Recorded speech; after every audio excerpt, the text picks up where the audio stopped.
Good afternoon. Welcome to the Royal Economic Society annual conference, which, much to our regret, is not in Belfast, it is online.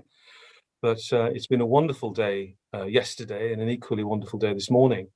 And for those of you joining us for this special session today, we have, to me, an incredibly interesting hour and a half ahead of us as we contemplate research funding in economics over the next few years. I have an incredibly distinguished panel with us this afternoon. I want to thank them very much for taking time to join us this afternoon.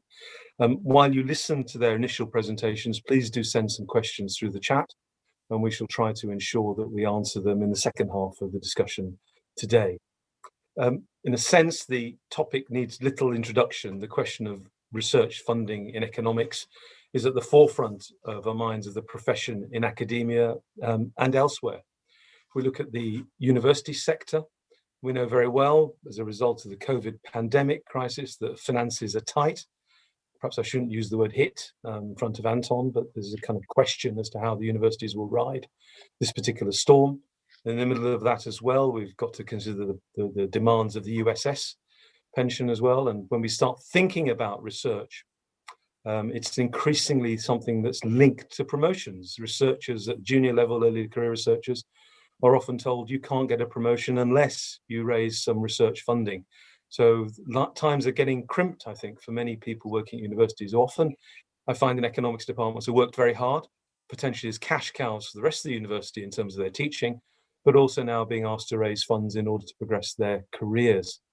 And yet at the same time, we want people to be teachers as well. And many universities use the byline of research-led teaching. In some departments, there's been a bifurcation. Some people teach, some people do research. And we've got to ask ourselves, is that an optimal way to proceed? So there's a whole host of questions at the university level. And we turn to the government, which some large degree is funding a lot of the research that's going on. The questions there are obvious. As a user of research, a hirer of the kind of people we push out of universities, as well as the agencies that are developing policy, economic policy over time. Very interested in how they're going to be thinking about research.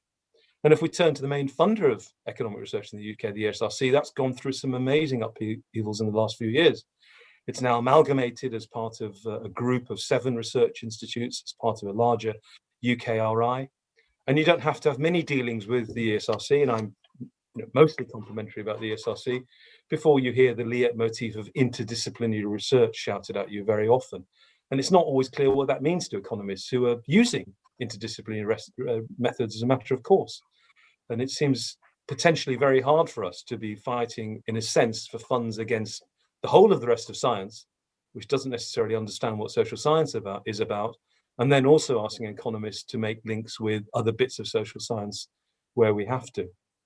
In the middle of all of that, the very structure of research in economics seems to be changing as well. It's no longer, I've got a whiteboard behind me, but you can't see it because I've put the institute picture behind me. It's not so much a madman in front of his whiteboard anymore.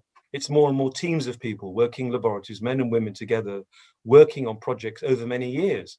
So much more amenable to a scientific or lab type structure that needs funding consistently. We've got to ask ourselves the extent to which the funders are dealing with that. And I think that's something we'll come along to later on.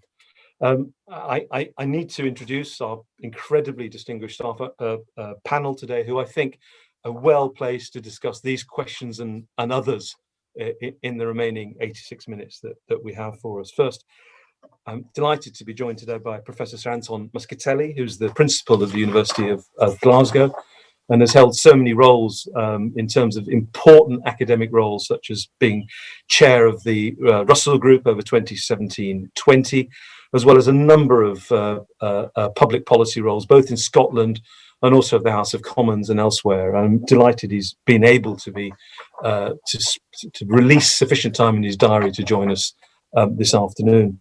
As well as Anton, we have Professor Paul Nightingale, who's Professor of Strategy at the University of Sussex, but is also in charge of special projects at the ESRC, someone I've got to know very well over the last 10 years or so. I'm incredibly pleased he's able to join us today and say something about the strategy of the ESRC and UKRI over the time ahead. And given the complexity of the times we live in, I feel a great debt of gratitude to Professor Agnes Benassi, who's been able to join us today. She's a school professor at the Paris School of Economics, but also the chief economist at Le Trésor, and incredibly pleased to have what I could probably call a European or French perspective on domestic funding across La Manche, but also in Europe, now that the UK has left the European Union. And that would be incredibly helpful to have some insight from you about funding domestically, but also within the European Union. I'm also joined today by Claire Lombardelli, who's the Chief Economic Advisor at the Treasury and Joint Head of the Government Economic Service. Claire has distinguished history in public policy, where she's worked throughout her career, first at the bank and then moving over to Great George Street for the latter part of her career, and becoming Director General for Economics at the Treasury recently. So Claire, thank you very much for taking time out to join us today. And last, but by no means least, we're joined by the Royal Economic Society President this year, but also Professor of Economics, Dame Carol Proper, who's going to act a little bit as sweeper at the end of the initial conversations and pick up some points that others may not have raised. So I think we're in a position to start the panel discussion. I'm going to ask the individual panelists to perhaps make a presentation of, say, some 5 to 7 minutes in their specific area. And then we will sort of dig a little bit deeper into some of the questions there, but we will consistently try to pick up questions that are thrown to us through the chat. So please, I would encourage you to do that. We'll pick them up and highlight them and try to bring those questions back to everyone in real time. So if I may, I'd like to start with Paul Nightingale. Paul, good afternoon. Thank you very much, and it's a huge honour to be here amongst such distinguished company. I'm going to talk for about 5 minutes about the current funding situation for economics in the UK from an ESRC perspective. So we are the largest UKRI funder of social science research and economics. EPSRC claims sometimes that they fund more social science research, but Research England provides, through the dual support system, a substantial chunk of money to support research, which is distributed through the universities themselves. So I think for economists, one thing to really highlight is the demand for social science. So the government has recently published its areas of research interest. 66% of those areas of research interest are pure social science, and over 25% have an additional large social science component. So we're up into the 90% of the main questions that are urgently wanting to be answered by government are social science. And a very strong component of that is economic research. So there is a huge demand in government. We also see huge demand from industry.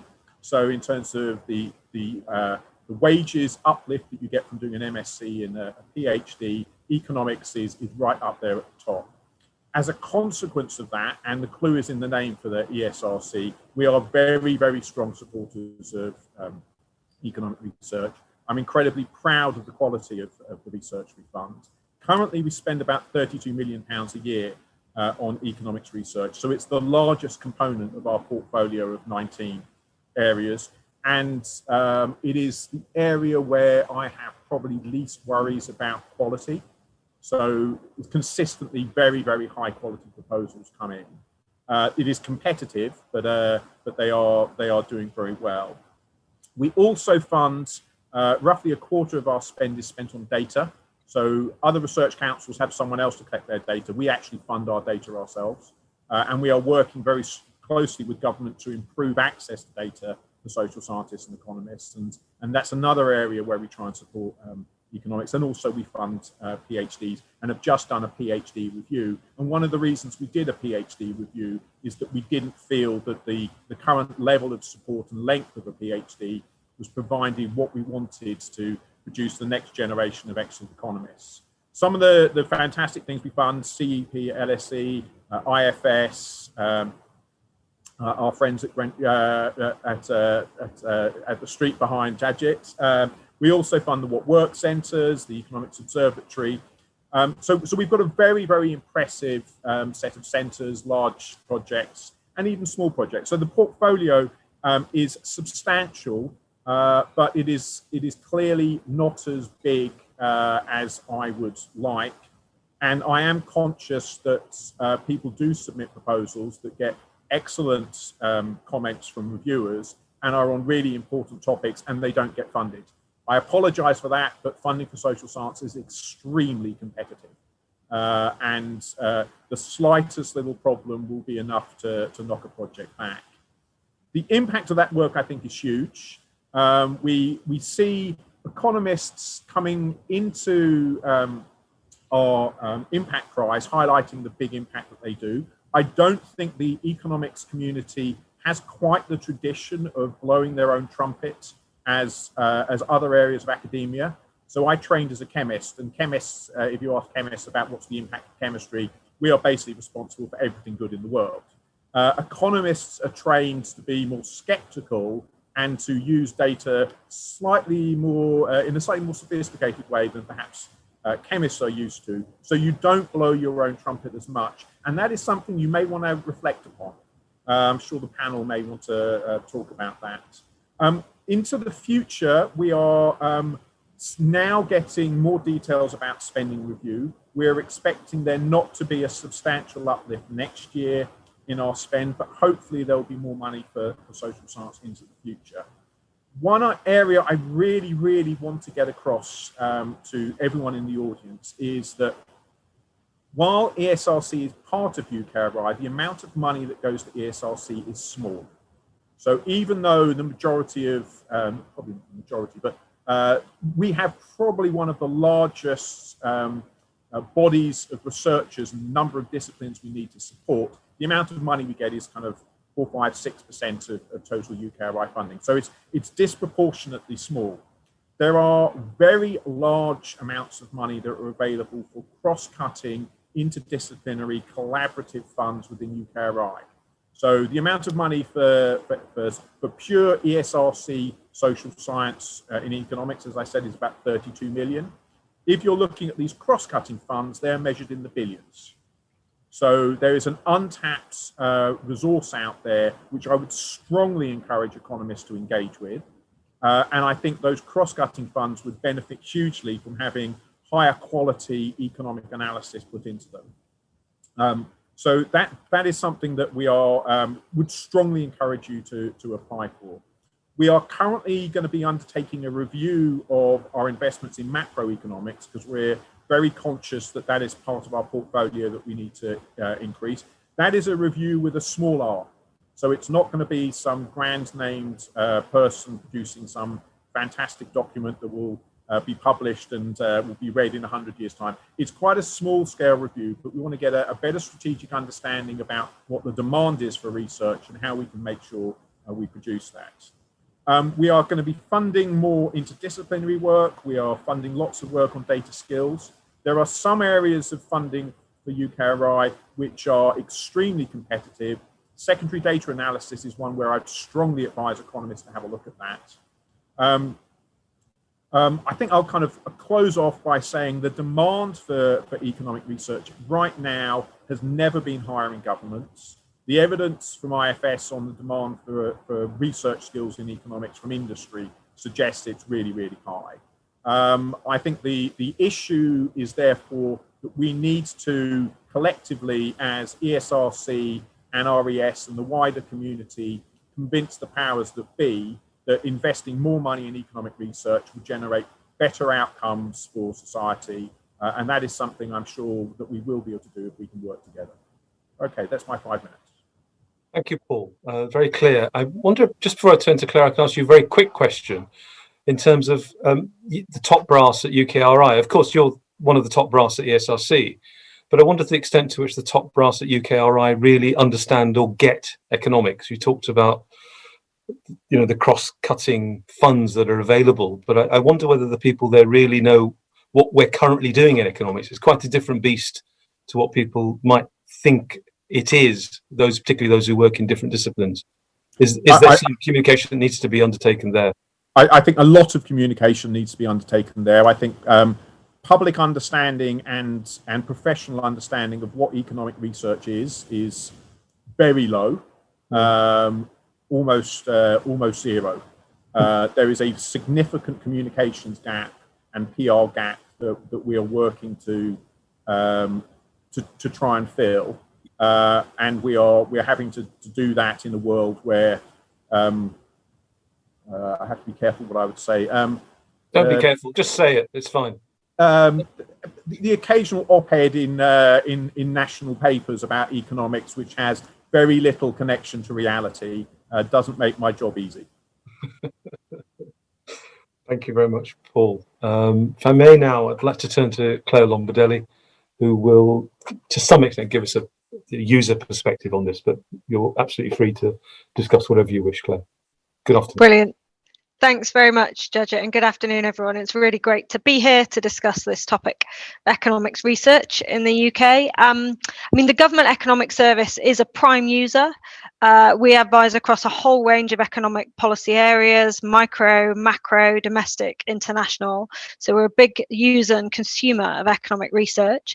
Applied research is essential to what we do as government economists. It informs our understanding, the policy analysis and the advice that we give, and ultimately the decisions that are taken by ministers on the basis of that advice.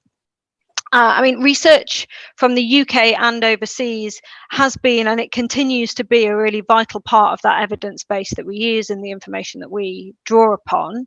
That can take a number of forms. So it can be systematic and very specifically directed. So, for example, sometimes we would commission a piece of research or analysis directly on a subject to build our understanding of a key area. So if I think about recent examples of that we've done in the Treasury, I could point you to, for example, the economics of biodiversity, where Professor Partha Dasgupta led a team producing a report to government this year.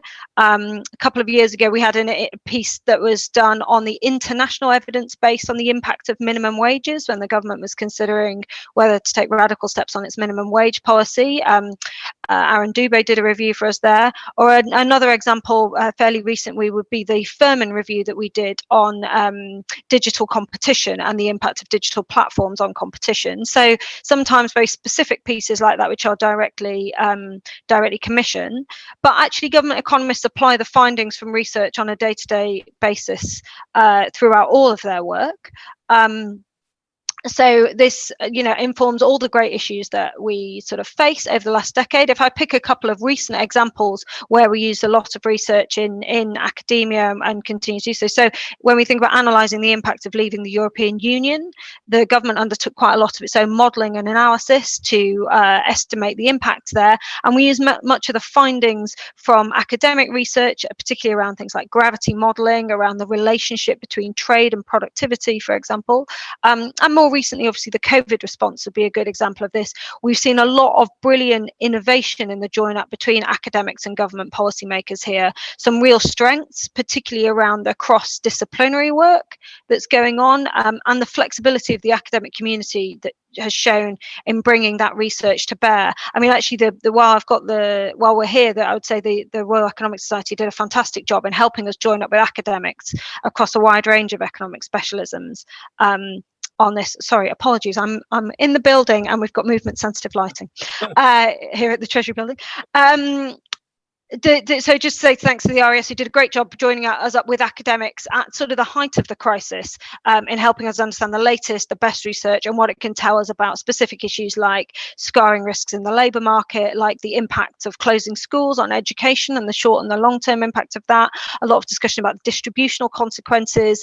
And since she's on this call, I should take the opportunity to thank Carol, particularly for her leadership on this. But many people were involved, and it's been really great, and it's shown us how this can work very quickly in real time. How the government uses research has changed pretty fundamentally over the last decade, driven by, I guess, two big trends, I would say. One is the sort of digitalization, and the other is the growth of data. So digitalization has meant really that any civil servant, not just economists, can search for and access huge amounts of research around the globe all the time. It also means that researchers can influence the policy debate much more easily and much more quickly. So, reaching new audiences, whether it's through blogs, working papers, Twitter, you might be surprised how many followers within government many of the academics listening to this will have. And closely related to that, something that we've seen within government over the last year has been the growth of data, specifically the more granular, more timely, more responsive data, and the speed with which we've had access to that, and the speed with which we've had access to the sort of research that's using that. So I guess two broad conclusions for me about the sorts of economic research that are the most useful for policy making, the sort of policy making we do in government and have the most impact. I mean, first is issues around what we can learn from and how we should understand new data and new sort of experiences. We have a lot more data than ever on things like the behaviour of consumers, firms, across different sectors, across different characteristics, and it's really a really important thing for us to understand is what is that data actually telling us, both in the UK and internationally. As I say, for example, we looked internationally, specifically we went internationally when we were looking at minimum wages to see how other countries who had different policies, what the response had been to those. But, you know, really looking at that. Similarly, if you think about COVID, we've had an awful lot of innovative policy and policy operating at a scale that we've not really considered before. And there's a real live question, which is what can we learn from that? And one thing we'd like to see in the research is more sort of learning from this kind of policy experimentation. There's going to be massive to learn, for example, from the furlough and related labour market policies, from what's happened in education, and things in the macro space. For example, the US stimulus into what will soon be a growing economy is probably one of the biggest macroeconomic experiments that we've seen in some time. So a huge amount of opportunity for new understanding and new information there.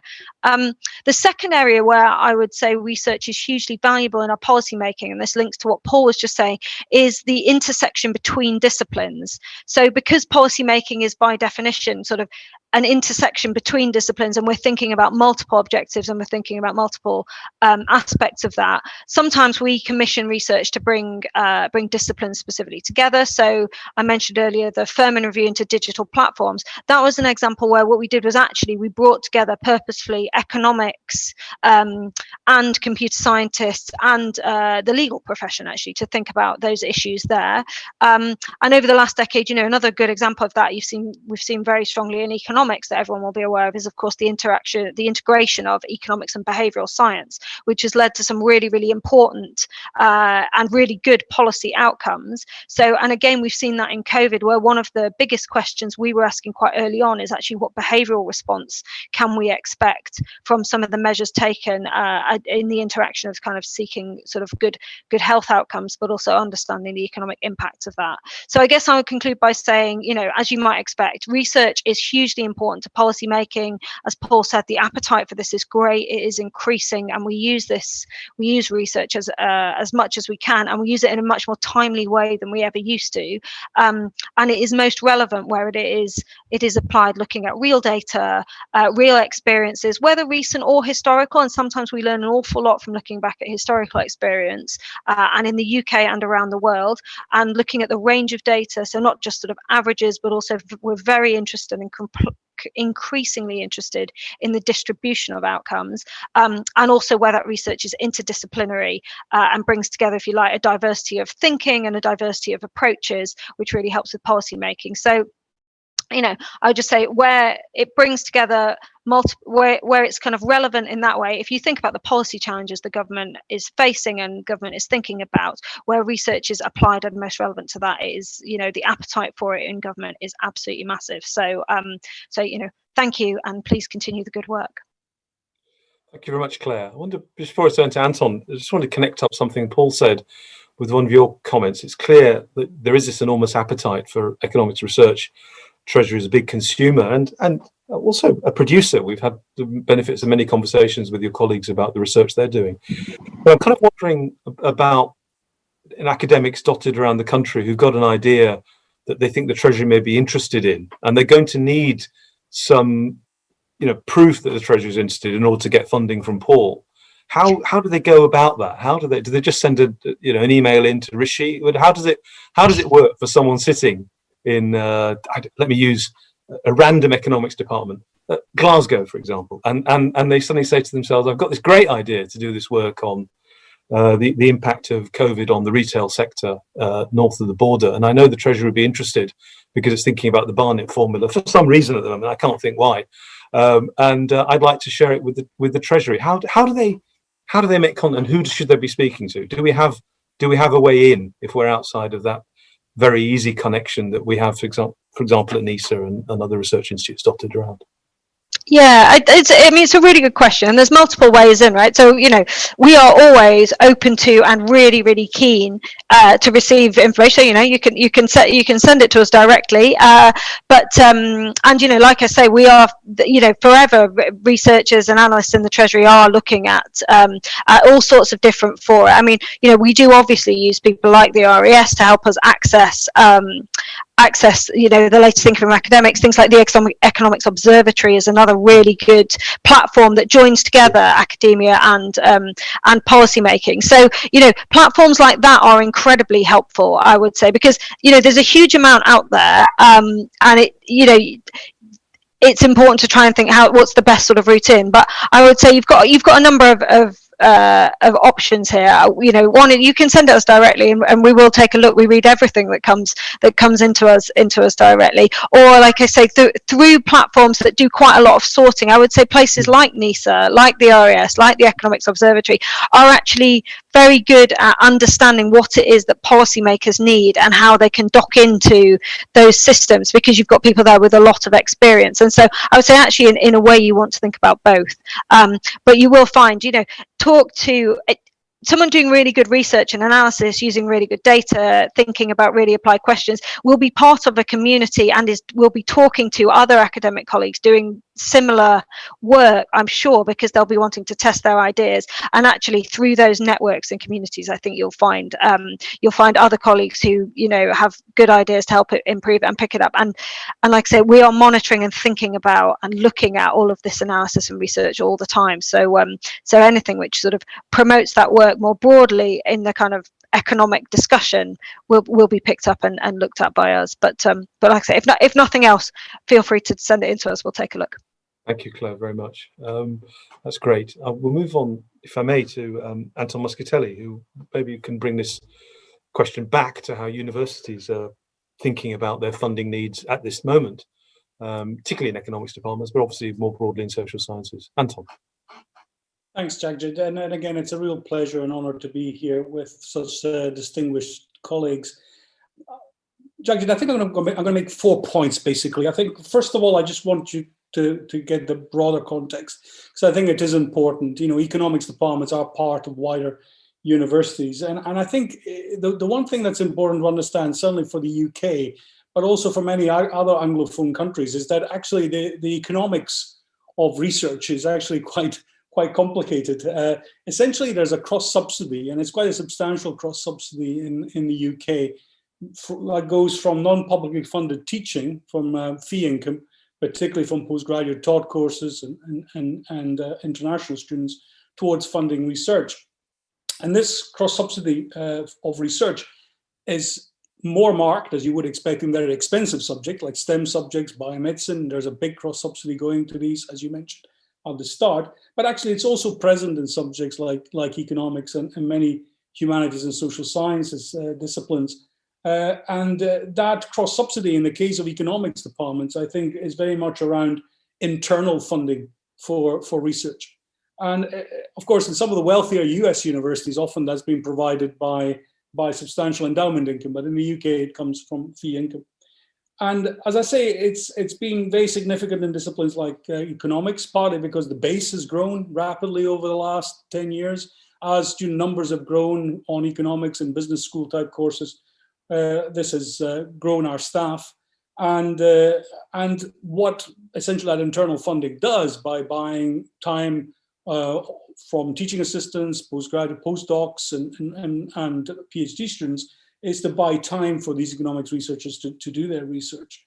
But even when these resources are found externally by bidding to the likes of the ESRC or other funders like the European Research Council or charities like Leverhulme, there is still a funding gap there. There is still a funding. I think that's a really important point to make at the outset.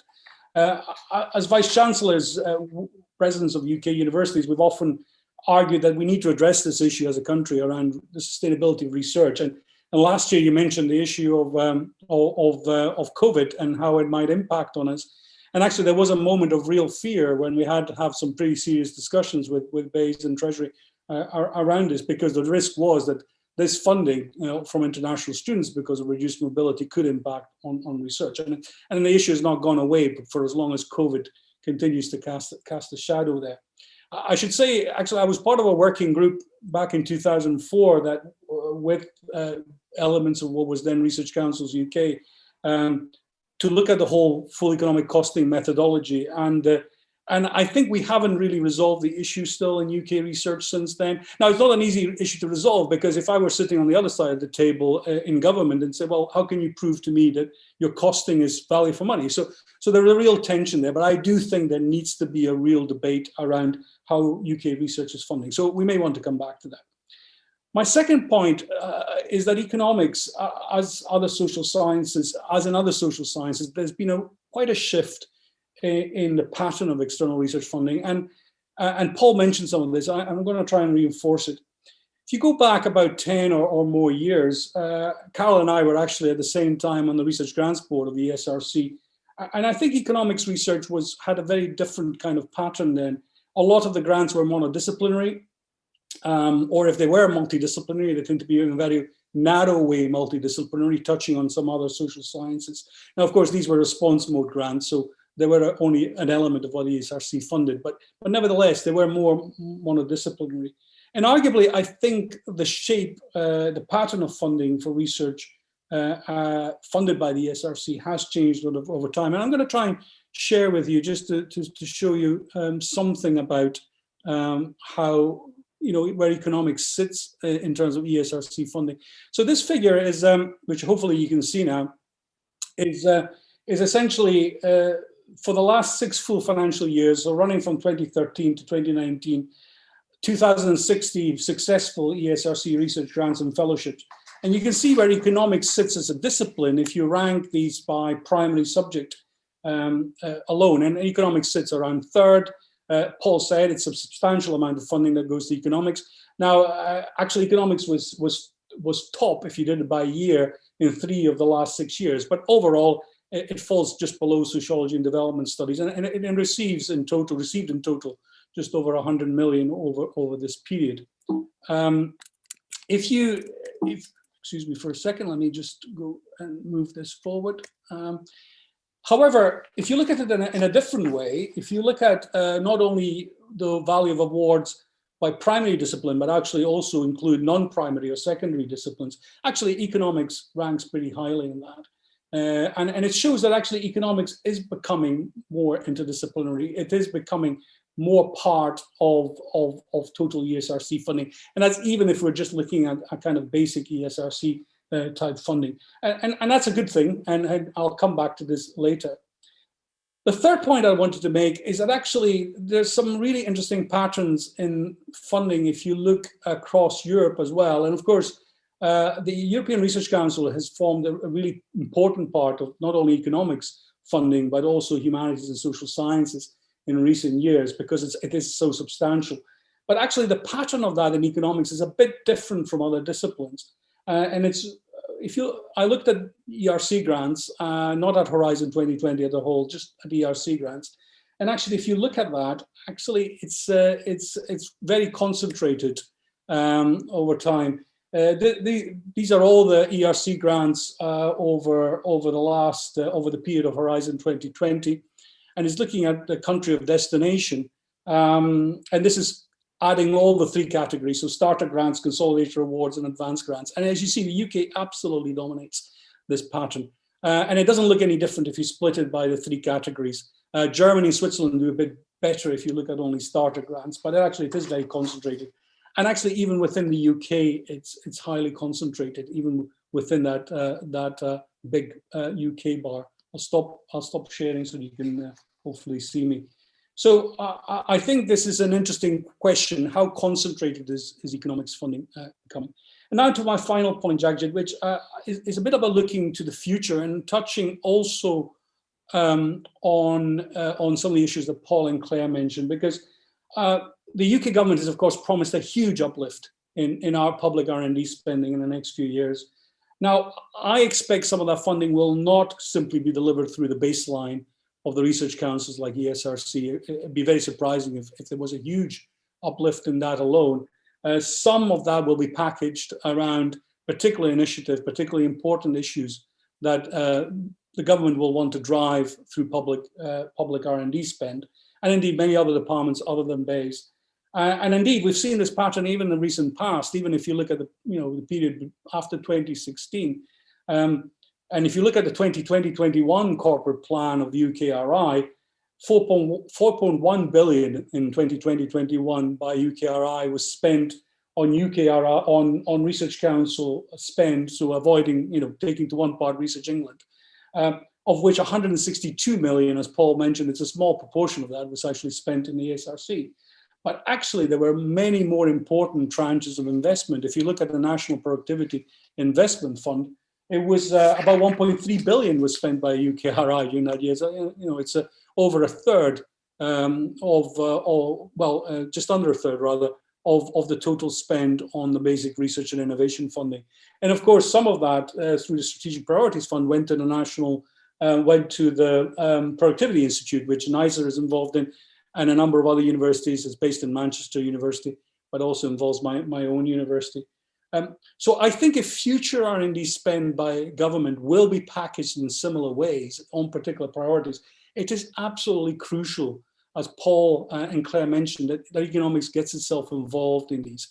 And it's about shaping some of these programs. If I look at other disciplines, if I look at Paul mentioned the chemists, but if I look at the physicists, if I look at some of the other disciplines, they're very good within EPSRC and other research councils at getting together and trying to shape calls, trying to shape these programs. I mean, it's great to hear actually the work that Claire was mentioning has been done with RES around the COVID pandemic and around new directions for economics research. But I think more of this has to happen, because otherwise I think economics may lose out. And finally, if I look at my own university, increasingly, the good news is that increasingly other departments are hiring economists. I look at my Institute for Biodiversity and Animal Health. I look at my Institute of Health and Wellbeing. I look at many other areas. They're hiring economists. So economists are having influence, but not just through economics departments. So let me stop there. But my central message is this: I think for the health of the discipline, economics has to become even more porous with respect to other social sciences, but also beyond the social sciences. It needs to influence the funding landscape.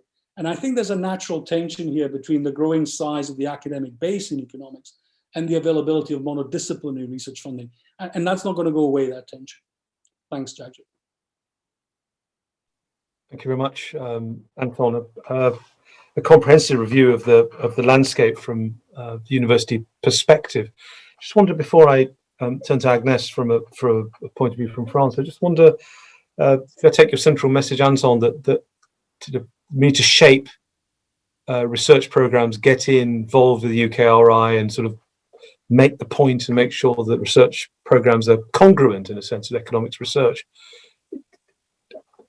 And you compared it to the sciences where that's happened. What are the incentives for scientists that have meant that people at the top of the research profession have been prepared to spend time doing that are absent in economics, meaning there's a shortage of people doing that? What are the differences? Why don't we do that?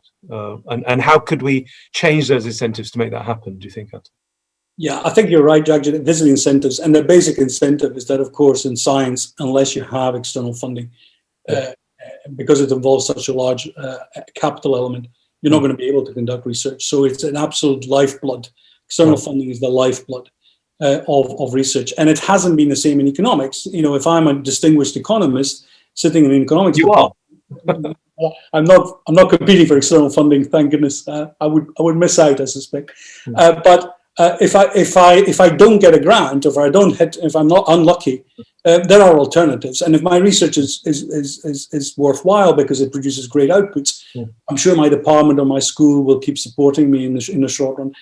Because it's my time, essentially, a lot of it is time based or it's data based, and a lot of these things are relatively small. If I'm a quantum physicist, that's not the most expensive part of physics.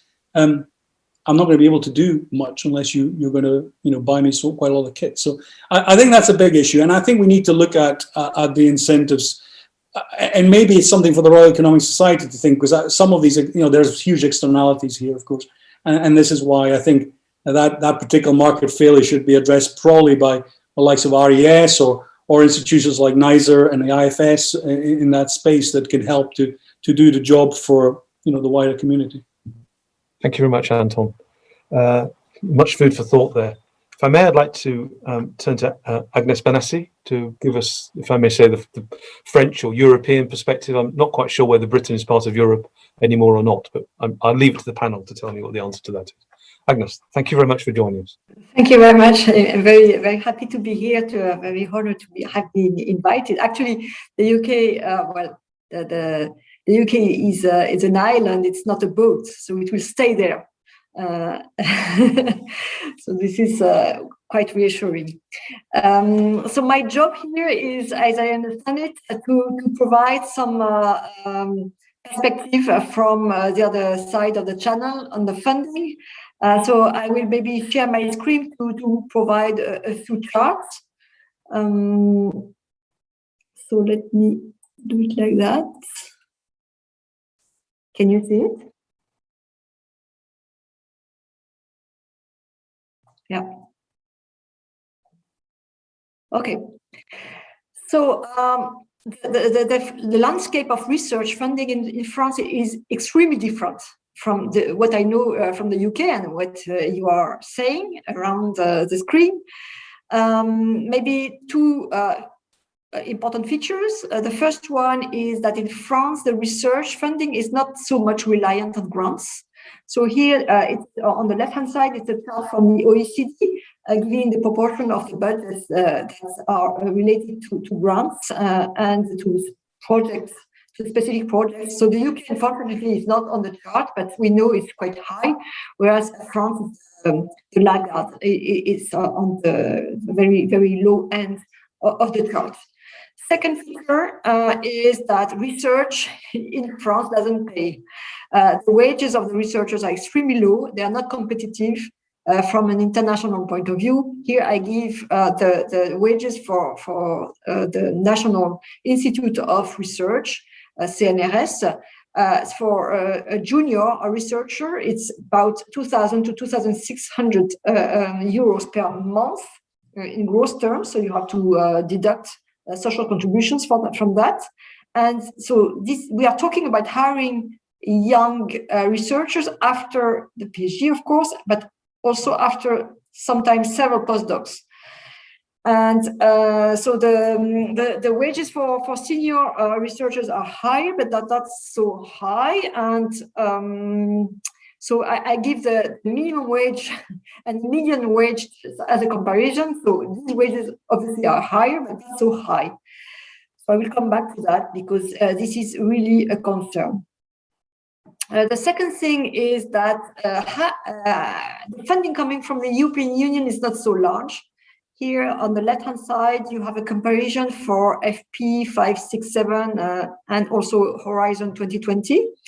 So it is a distribution of the funds across European countries. And so Germany is first, and then comes the UK and France only third. On the right-hand side, you have the ERC. So it's very close to what Anton just showed. So I think he had the total grants from ERC, whereas here it's only starting grants. So the bars corresponds to the number of projects. So it's the UK is very successful in getting a project from the ERC over the 2007 to 2020 period. It's the accumulated numbers. And I should also say that it's only for economics here. But the success rates, so France is much lower, but in terms of the success rates, it's about the same. It means that there is an incentive, there seems to be an incentive, an organization or whatever in the UK to apply for these grants, which is much higher than in France. And it's also the same for advanced grants. And I was part of the ERC panel last year, and what was really striking was that there seems to be a negative loop because the success rates are quite low, So scholars are discouraged. They prefer not to spend because it's quite costly to to apply. So since the success rate is low, they don't apply. And then at the end, the number of grants that are allocated to economics depends on the applications of the previous years. So the lower the number of applications, the lower the number of grants the next years, hence the lower the success rate, and so on and so forth. So there's kind of negative loop that is very detrimental to economics. Now, to give you some hope about the French research, a recent bill was adopted in December. A bill was adopted in December 2020 to upgrade the system, and there are three pillars. The first one is to rely more on funding on a project basis. So an additional funding will be channeled through the National Research Agency that provides grants based on projects. The second thing is an increase in the wages for junior researchers, so from 1.4 to 2 times the minimum wage for starting remuneration, plus a grant for the research itself. And the third pillar is to improve the dissemination of the research to society. So all this is for all the research, not just economics. In the field of economics, here I give an example which I know, which is Paris School of Economics. And we'll have, so at PSC, there is quite a diversified funding. I should say from the start that PSC is a kind of joint venture with different institutions like University of Paris one, CNRS, INRA, etc., different research institutions. And they provide researchers that pay for their basic wage, and then these researchers can apply for additional funding, and this is what is shown here. So I would say most of the research, full-time researchers at PSC, actually they are paid outside of this budget. So as PSC itself is concerned, you see that the budget is quite diversified. Between the bottom is national projects, national investment in research. That is, so it's a grant that applied, and it's multi-year. It's quite stable. Then there are research grants like Horizon 2020. Then there are shares. So these are partnerships with some institutions like Paris Hospitals or the Banque de France. And then there is consultancy, and on the top some sponsors, and so this is very different from the UK. Registration fees are extremely small. So the fees for students are extremely small in France, and the registration fees here is for special curricula like the summer school. I will maybe finish with the role of economic research in policymaking, because now I have crossed the Rubicon and I'm at the Treasury. So I'm very sympathetic with what Claire said. The Treasury is a consumer of economic research. And we receive all kinds of research, and we read that and we use that. A few years ago, I was at the Council of Economic Analysis, and we compared the role of academic research in policymaking in different European countries.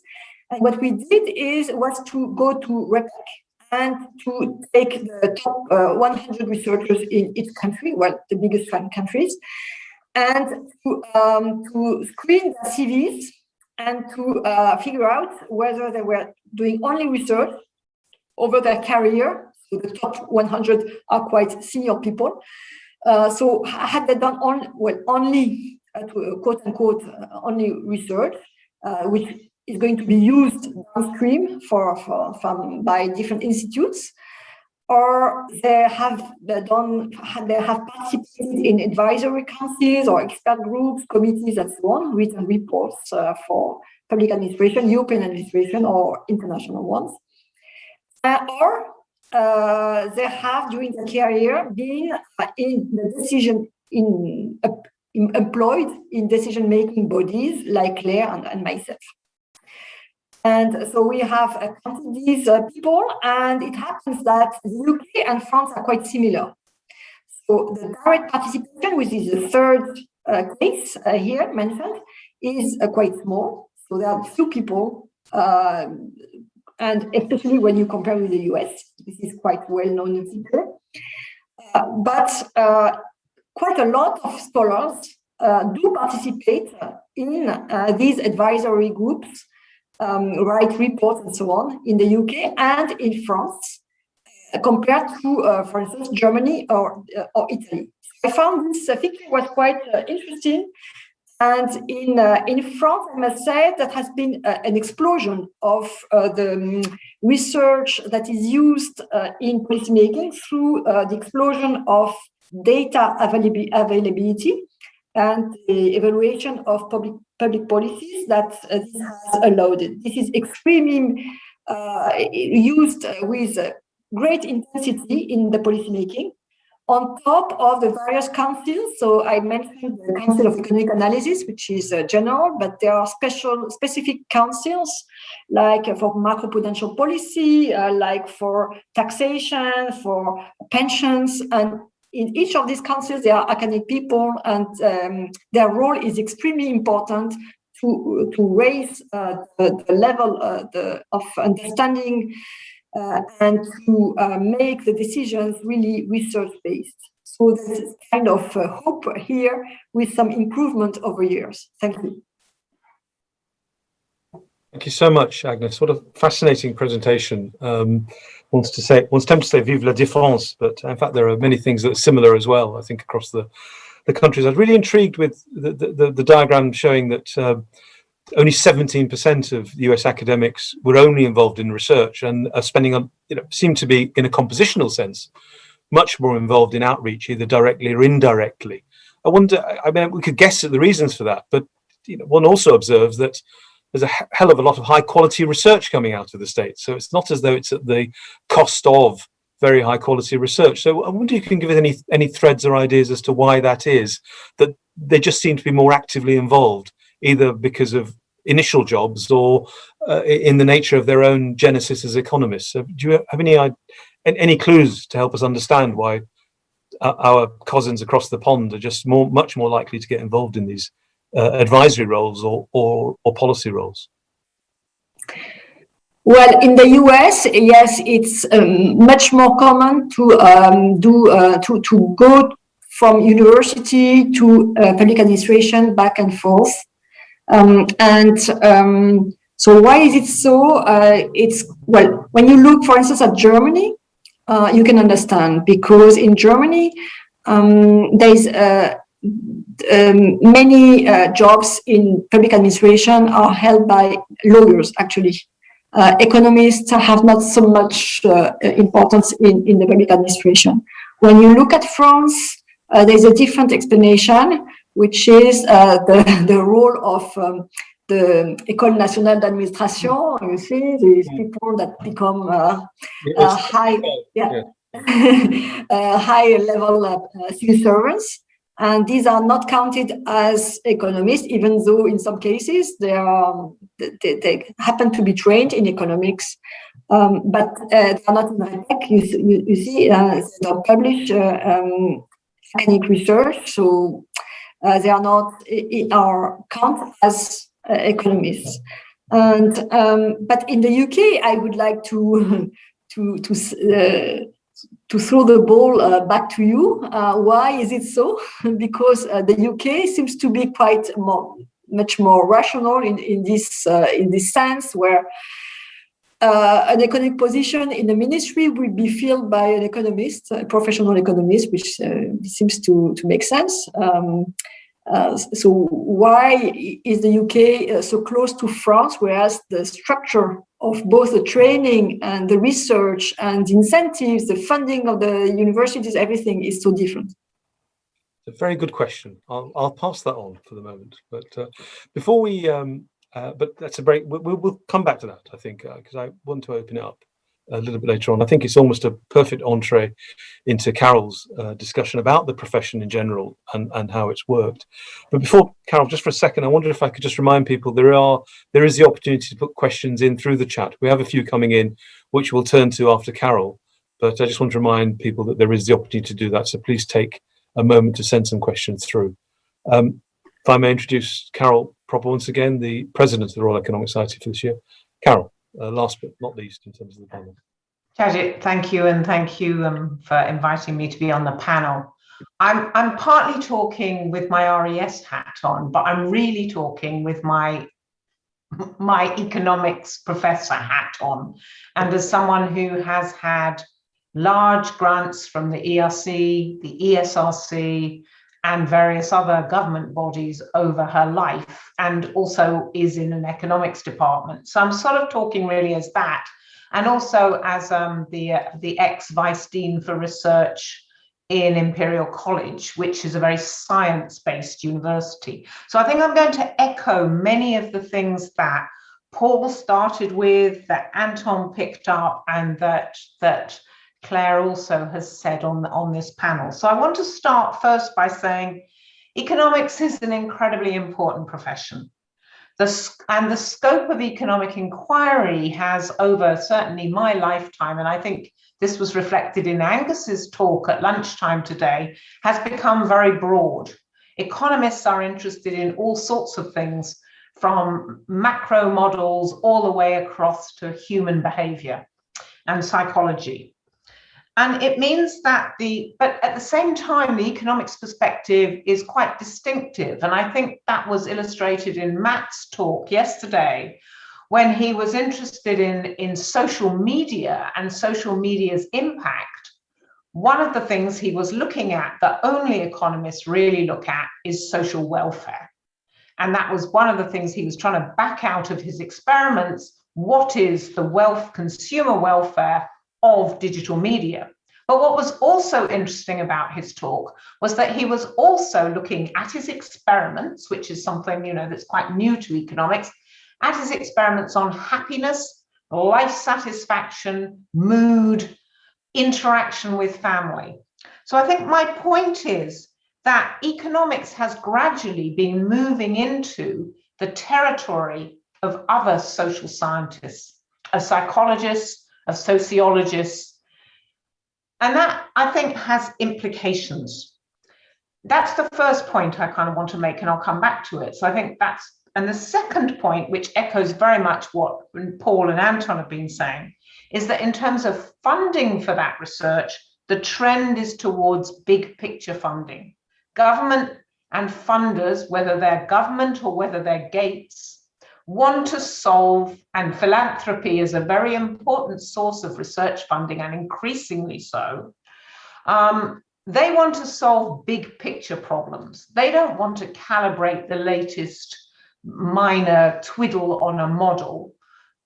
What they want to do is solve big picture problems like inequality, like health deficits, like trade, like migration, all really important issues, all of which economics can talk to.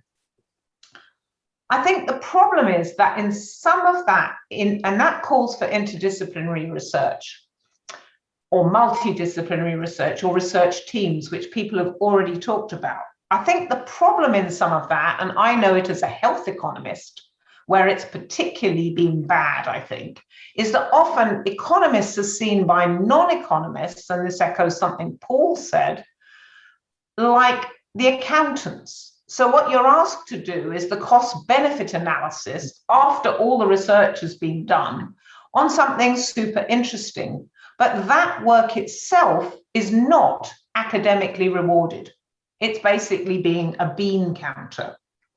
So I think that's a kind of long-standing problem, that in some of these big collaborations, because people don't understand what economics offers, and indeed the kind of unique perspective of economics, in big collaborations, the economists are contacted late, and they're seen as basically accountants, or I think any economic accountant researcher would not even be seen this way.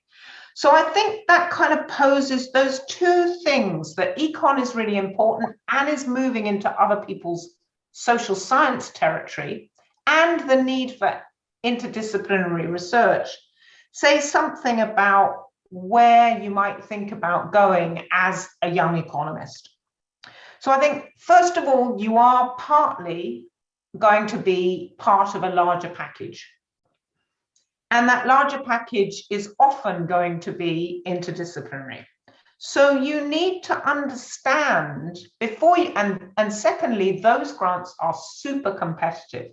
I know this from when I worked as the vice dean at Imperial, that we would have 20 grants that we had to weed out of Imperial to put only one in front of a funder. So that's a big process, that kind of thing. And in order to make it successful, those disciplines have to have worked with each other, or rather the researchers have to have worked with each other long before they get to the grant application stage, because that's what makes a good grant. You know what you can do, what the limits are, what you can't do. So I think that as kind of my advice to a kind of younger person is, first, if you want to be part of those large grants, and I think economists should want to be part of them because of what we can uniquely contribute, you have to, as a younger researcher, build up those networks within your university. Build them up, because the people who are really interested in cross-disciplinary work and in new ideas are not the old, but are the people who are coming into a profession, who've got their PhDs, who've maybe done a postdoc, and are excited about ideas. That's the time to begin to talk to people in other faculties, in other areas. So some of my colleagues who are interested in machine learning spend a lot of time talking to statisticians and to ops people and data scientists. Some of my colleagues who are interested in health spend a lot of time building up relationships with young medics. You don't want to build up relationships with old medics. They already know how to do it and they've got their networks. You want to build up relationships with people who are like where you are as assistant or associate profs. You probably need to try and get a grant in you. If you really want to go on this track, you probably need to get a small grant in your own right. And there the ESRC is a very good place to go for that, because you'll learn how to write grants. And then I think that will build an understanding early on in your career of what it means and what you have to do to be successful in this very competitive field. And I think in terms of kind of thinking about incentives, I think as universities move to having promotion systems which perhaps cross the social sciences and the sciences, it will be more important to be able to show that you've either been part of collaborative research or part of being able to get grants. It obviously isn't as vital. It's totally vital for some of the scientists to be involved in lab work and to get those grants to do anything. It isn't vital for economists, but I think it is something that will be seen as more important. Interestingly, it is seen as more important in the US. So I think I don't want to take up any more time, because I think there are lots of questions, but that's kind of my perspective as both. And finally, to say, as the RES, we have actually been trying to support early career researchers in our $500,000 COVID fund that we've had this year. So that's just a plug for the RES. Thank you, Carol. Incredibly clear. I know Anton wants to potentially come back on Agnes's question in a second, but I just wonder, Carol, does all this pressure we're putting on early career researchers, you've done your PhD in a technical area of economics that might be quite narrow, then we're asking those people to publish in top journals within a few years if they want to be made permanent or gain tenure, or whatever the language is in their particular department. And at the same time, we're asking them to reach out across the university as well as do very high standard teaching. How can we provide, I mean, I know the RES has done a lot in the last year in terms of its COVID research support, but do we need to rethink what we're doing for early career researchers, make more funds available, allow them more time to develop their research careers? What are the implications? Because we need to bring people on in the early level and not make it absolutely impossible for them. It just seems really hard starting out right now. I mean, I think one of the moves towards a 7-year or 6-year tenure track system does really help, especially with decent support for maternity, years off for maternity, and awards to come back from maternity or paternity breaks. And most universities, I think, are now kind of moving towards that. Not necessarily the 7 years, but being serious about giving people mat and pat leave and reward and help when they get back. I wasn't suggesting in a sense that you leap into grant applications. I sort of think grant applications come very much towards the end of your assistant professorship time and at the beginning. And of course, success in the European Research Council for the starter grants really comes from people who've already done 5-6 years of their own research. So they have a track record in their own area. So I'm not saying that you want to start. I mean, there are some fields in which you do look for grants much earlier, health economics being one of them, because people often work in teams with medics, but who are much more reliant on grants. But I think I would not rush into grant. I mean, I can say that I got a grant to do my own PhD, but I wouldn't rush into it. I think it's something that comes once you've started publishing, as you're moving towards the associate professor role. And then after that, but also during that, you can build up friendships and interests with people in other disciplines. And if you're so inclined, I mean, clearly if you kind of just do micro theory and you want to do micro theory, that's fine, but you don't actually need that much funding for micro theory. A small grant in your own right is fine there. But if you do want to work on these big kind of interdisciplinary, super exciting problems, I mean, think about Rachel's going to talk tomorrow us about obesity and what economics can say about obesity. If you think of the kind of talks that have been here. So I think it's part of thinking about how you build a career. But I mean, it is tough, I think. Just very minor follow-up. I wonder if the RES might be able to set some norms here, because if we're talking about 90-odd departments around the country, different departments or universities may adopt different sort of horizons and different pressures on staff. So if I've just joined a particular department in the country, and I won't say Glasgow this time, and my head of school says, you need to do all of this in the next 18 months, I could point to some best practice document the RES has produced, and I could say, well, actually, you've got to give me 7 years to do this, not 18 months. And that might help the right kind of support being delivered to the profession across the country, rather than, you just don't know at 25 or 26. This is what you need to do over the next 2 years. You say, well, I'm going to have to do it. That's my boss. But if there was more sorry. Oh, well, whatever. I just, chose. I was going to say more like 30, but but also, I mean, I take your point, and I think there are, we are working on how to support. We have an education and training committee, and that is one of the things we need to sort about. I think it also needs to be recognised that actually there aren't that many freestanding economics departments anymore. A lot of them, economists, as Anton said, work in other areas or are in business schools. And I think there needs to be a think at university level about what the incentives are for young academics. I think that's very clear from France that, if you have low incentives to become a researcher, only very certain types of people, usually who have money from their family or spouses, can afford to become researchers.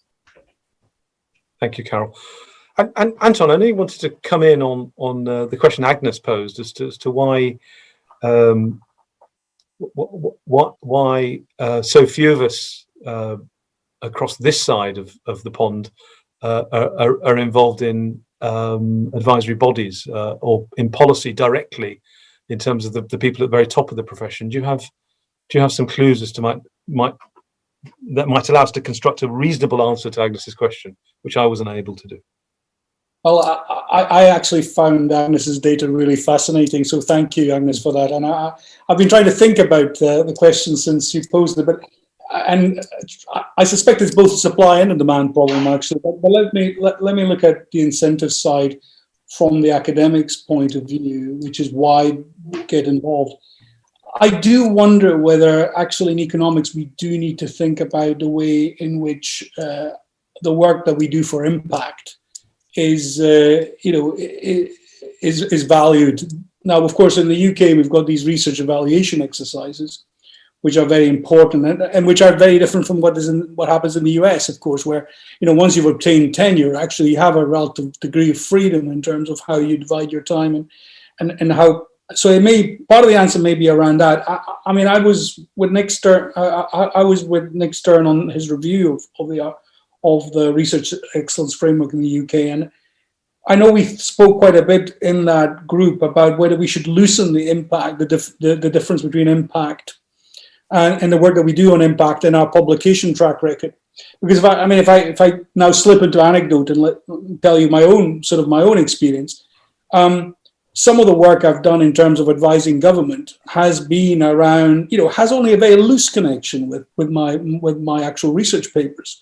The kind of things that I've been doing around, fiscal devolution, for instance. Well, I haven't published a huge amount in fiscal devolution. I've published a little bit, but this was an important. I was asked by the UK government to convene a technical working group for the Calman Commission around devolution in Scotland. Now, when I returned that to the Research Excellence Framework, I had to jump through real hoops trying to create links between that and my research because there wasn't a natural link.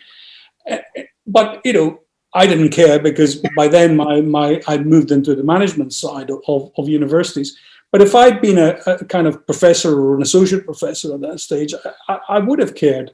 It would have impacted on my incentives. So I do wonder whether we do need to look at the incentive structure that things like the Research Excellence Framework provide, not only for economists, but also for other social scientists who are likely to operate at the interface between their discipline and policy. Because, it certainly, I think, does impact on your choices to whether you produce more research outputs or you get involved in advisory type roles. Thank you very much, Anton. I guess we all need principals of VCs like you encouraging us to get involved in public policy. But that's certainly another way of thinking about incentives, the internal and the external. Paul, we've had a few questions coming from the audience, and they're very much, I think, focused in a sense on the ESRC. We have one question which says, why is funding low when the demand is very high? And a related question, which is when you're trying to get funded and you're looking at a particular funding application, what is more valued, the statement about social impacts or the likely academic contribution, which of course, in a sense, is going to be backward looking because you can't promise to hit a top journal with a research funding application. So I guess it's a question about how, so if I'm looking for funding, what might a funding plan place more value on, the likely impact or the likely research outputs? Can you help the people in the audience think about that problem? Right. Okay. I'll have a go. So every panel is different. And I should highlight that I don't sit on the panels, and the information walls in the ESRC are excellent. So I am not someone who's can give you day-to-day experiences of this, but my impression is the panels and the calls are different. So responsive mode may be different from a strategic panel, which is looking for particular things. I think one thing to highlight is that academic quality and social impact in economics do not necessarily conflict, and often very, very high quality work will eventually have significant social impact. And panels recognize that even work that is seemingly very theoretical and methodological will have impact through the support it gives downstream to other research. I think the issue, these are related. So my kind of second question, second answer to the first question is really one of the issues that we are looking for is if it's not high academic quality, forget about it. Just it's not going to go anywhere. You don't stand a chance. But competition for resources is so high that having social impact can be the tiebreaker. So I think the panels, particularly in economics, are going to, if it's not really high quality, it's not going to get anywhere. If it's a choice between two high quality proposals, and one's got significant impact, good letters of support, clear articulation that this is addressing a really important policy topic, it is more likely to be funded. But I think for everyone the difficult thing is the academic contribution, and we are very strongly in support of high quality work.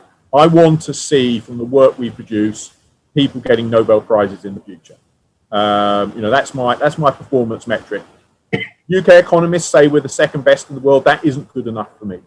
Okay, I want really, really high quality academic work.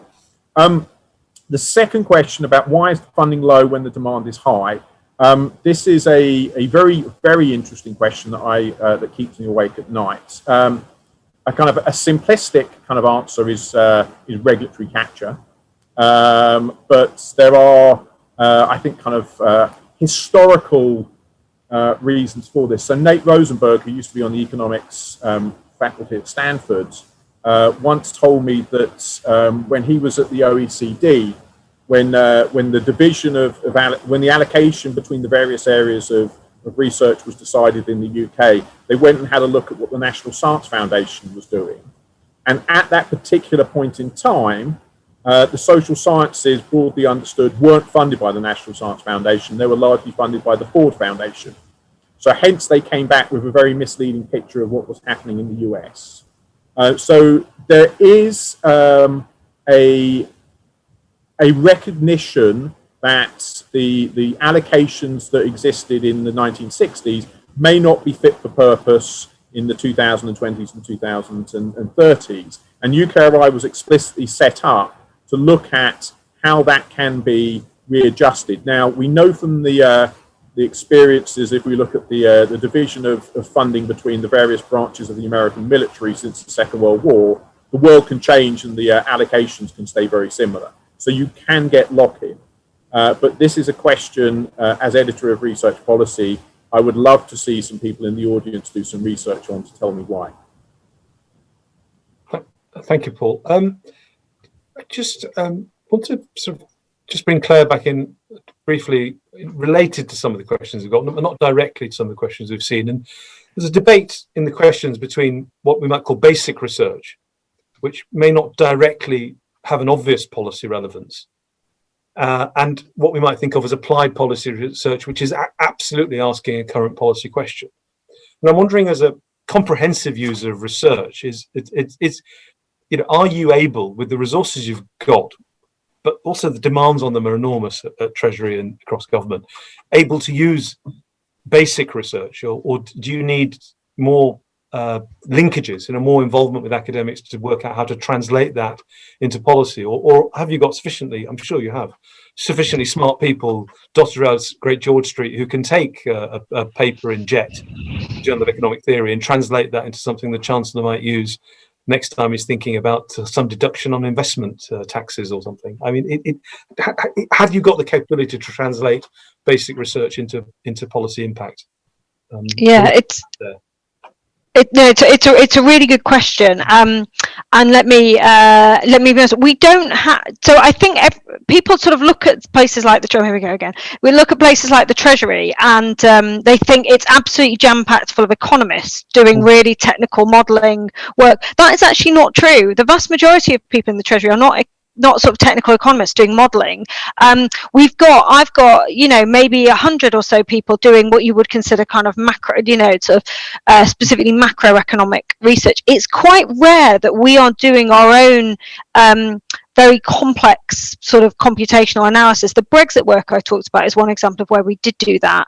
And in that work, we did actually spend quite a lot of time with academics and, around the UK and abroad, looking at some of the very specifics, the particular parameters we were interested in and the like. But that was quite unusual. We don't do a huge amount of that.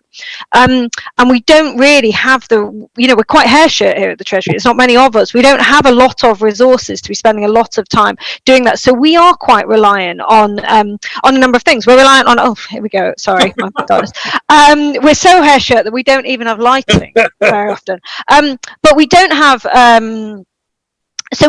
we are quite reliant on actually outsourcing bits of this. So in a sense, to Paul, to sort of help the preservation, if you like, of the basic research. That is not, it's not something that we really spend a huge amount of time. I completely appreciate this point about you sort of need the basic work to be able to get the more applied, to keep the applied analysis up to date, and sort of to continue, that is, if you like, maintaining your infrastructure. It's not something that we in the treasuries investor, have the sort of capacity to invest a lot of time in, nor should we. We're not the experts in that sort of thing. So from my point of view, actually, it's interesting on the impact agenda. I thought what Anton said was a very good example of, the vast majority of people who are at the cutting edge in academia of directly sort of supporting government and helping government. I mean, frankly, they do it for a mix of reasons that are mostly, I suspect, about public service and very little about their own personal career and progression in that. Most of the people that help us, and you sort of ask for it, they do it because they genuinely care about making policy better, rather than because it's going to help them with some future research grant. And we're incredibly grateful that people do that, and thank goodness that we have that sort of desire to do public work in that way. But we don't spend a huge amount of time doing it, and like I said, I think it's because we're not well resourced, and we don't have the expertise. Our expertise is, we're thinking about this complicated policy area. What's the latest academic research in that space? What's the latest data? How are people thinking about it? I mean, another thing I would say, the journal system is fantastic and really, really great, but quite often in policy terms, we don't have time to wait for something to be hugely peer reviewed, to have gone through multiple journals. If I think about the analysis we were using through COVID, actually we were much more interested in what's the latest thinking, what's that. Unfortunately, there just isn't the sort of time. Not to say we don't value that work and we read it sort of over time, but actually quite often policy making, it moves much faster, and it, it's much more sort of speedy than that, I'm afraid. Thank you, Claire, very much.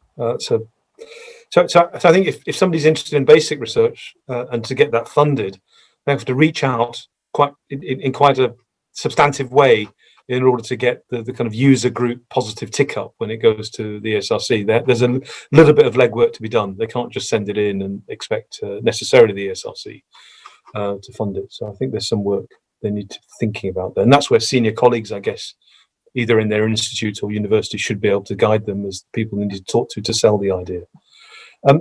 Carol, if I may turn to you as a health economist, and Agnes, I've got a question for you after that, but we have a question in the chat from a health economist who's really asking about modelling and health work. I could read it out. I'm a health economist. It's been a very siloed, focused experience on health technology assessment in part. But this has been where research and private funding is focused. Health system research, resilience, and the relationship between health and wealth receive comparatively little focus. I'd argue that while much good research happened through COVID, the core modelling health work suffered from a lack of economics and legacy of underfunding. So who in the system, I think is what the question meant, is thinking about these issues to provide more resources to health economics as a lesson from the COVID crisis, I guess. And as a related point that other people have made, we understand very well now the connection between a healthy economy, an economy which is healthy, in a way that perhaps we've missed before.